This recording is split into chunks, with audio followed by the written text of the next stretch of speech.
The biggest game of the night.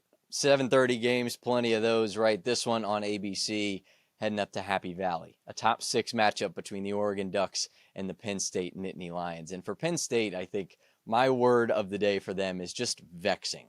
It's just heartbreaking. They seem to constantly be in this pattern of hopes building, hopes crushed. And that's exactly the case in this one. But instead of starting with Penn State, let's start with the winning team, because I thought Oregon made a pretty good statement, especially in this game, right? Like Penn State was being booed off the field, and I think that was more credit to Oregon than maybe people are giving them credit for. Dante Moore is the real deal. He is unflappable. Like he was very focused. He strikes me as a player that is mature beyond his years mentally, and he knows what he has to do on every play. He's very in the know. It felt as if when he had the ball under center, he knew what he had to do to advance the offense, to get a first down, to make it a manageable third down. He just makes very, very smart choices, makes the smart play, not just the available play, is what I'm trying to say. 29 for 39, 248 yards, 3 touchdowns, 35 yards rushing. Very smart in choosing when to run and when to not. And when he chose to run was important. Got him big gains when he needed him. He was efficient passing the ball. Didn't shrink in the moment. We'll talk about Drew Aller in a second. But no, of the quarterback battle, Dante Moore, a massive step up, I thought, in this one. Yeah, for me, though, I thought this game was won in the trenches and defensively. Tosh Lupo, their defensive coordinator, he's an Alabama branch. If you guys didn't know, he was on the Alabama staff when Nick Saban was there. And he's kind of this DC that went off to the NFL, took an upgrade, and then I think he realized he likes coaching college ball a little bit more, so he came back to the college football level, and he's been phenomenal there. And yeah, for Penn State, man, I would say I told you so, but I kind of told you so once again. Penn State dropped in my personal rankings, and I just have not seen anything from that offense that impressed me. But that is the problem with Penn State and their out-of-conference scheduling. Penn State does not buck up to the moment, because when you play a team like Villanova, FIU, and Nevada, you're not actually getting these reps, right? Like Oregon may not have played the toughest team in the world, but they did play a good Power 5 program in Oklahoma State and Mike Gundy, right? Like, and they depleted them. But they held Penn State under 276 yards. And Penn State had 139 yards on the ground and averaged 4 yards a rush. But for Penn State, that's a low number, right? Like that's a running back tandem and Katron and Nick Singleton. That's really, really good. I think Dante Moore looked really good. Statistically, when you look at these games, this is one of those games where third down, fourth down efficiency, they were all pretty similar. In fact, actually, Penn State was more efficient on fourth down and third down than Oregon was. But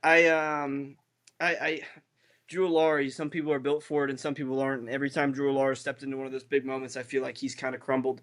And it's sad because, you want to see a young kid do well. You don't want to prey on his downfall. But Drew Allard, I don't know what the problem is there, if it's a lack of receiver talent, a lack of play calling. I think it's a play calling issue. I think Penn State's offense is still stuck in the past, very much so. They refuse to make a change, which at the end of the day, when you refuse to make a change, that comes down to the head coach. It's a James Franklin issue at this point, because at this point, James Franklin is hiring offensive coordinators that aren't innovative, that are old-style guys that are not what he needs, which makes no sense because he went and got Jim Knowles to stop the air raid defensively, so why did he not bring the air raid in offensively? That's what kind of it confuses me with James Franklin sometimes. He's a really good coach, and I want to see him do well, but he's got to make better decisions than that. You can't bring in a guy to stop the air raid and then not realize that the air raid is what you need to run more of. Obviously, they're trying to play to their strengths. Their 2 running backs are really talented, but you've got to find more innovative ways to play football. Penn State, in my opinion, has more supplies than they do weapons. I didn't see as many weapons as I might have expected to, or as the expectations had built themselves up to for us to believe, right? Like I thought they were going to come out with some fire, and I thought they had everything they need. A whiteout at home at night. 111,015 fans, I think the number was. Drew Aller, who's this 5-star guy you're hoping can be the guy for your program.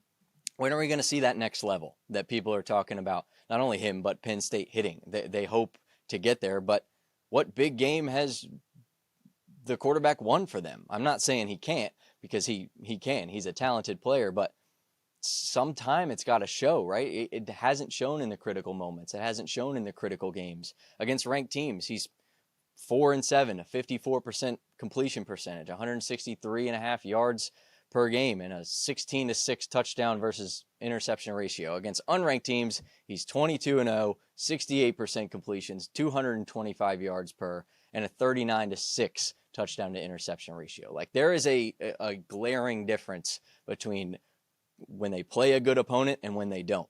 And in this game, it felt like 3 different games crammed all into one. The first half was all defense. The third quarter was Oregon's offense kind of getting nasty. And then the fourth quarter was Penn State clawing back in an attempt to come back and win this game. Because, I mean, Penn State was booed off the field when Oregon was winning early in the second half, a 3-and-out. They had 2 quick incompletions. They threw the ball for 1 yard. You're hearing Fire Franklin chants. They're down 17-10 with 7 minutes to play.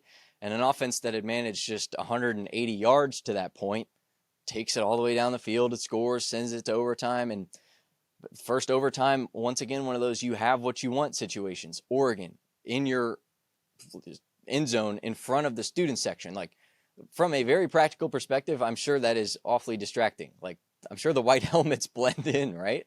You would think it would be tougher.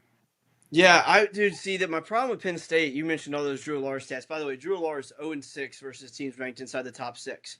Never been able to beat one. But my question from this game, it really left me scratching my head, because if it wasn't going to be yesterday, when They don't is it have going any to other be for Penn chances. State? Indiana? Because that's whiteout. That's whiteout night. That's one of the best environments in college football. And Dan Lanning threw some shots. He said that crowd is worth 7 points. It wasn't worth 7 points last night. And you know what the reason is? You know why it wasn't worth 7 points last night? It's because that offense you trot out there every day. That offense is horrible. Nobody wants to watch that offense. Like, your defense, yeah, we love a gritty, nitty-gritty first half. I love the first half football. I thought that was 2 good defense going head-to-head. Right? But then when you don't see adjustments at halftime and you don't see what you need to see, if not now, when?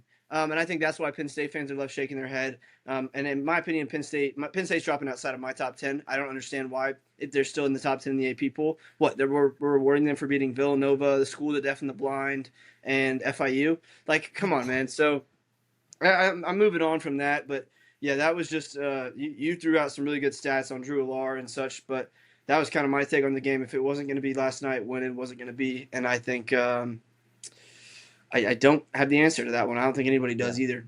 No, I don't think either. And I think that's what's probably the most frustrating part, right, for Nittany Lions fans.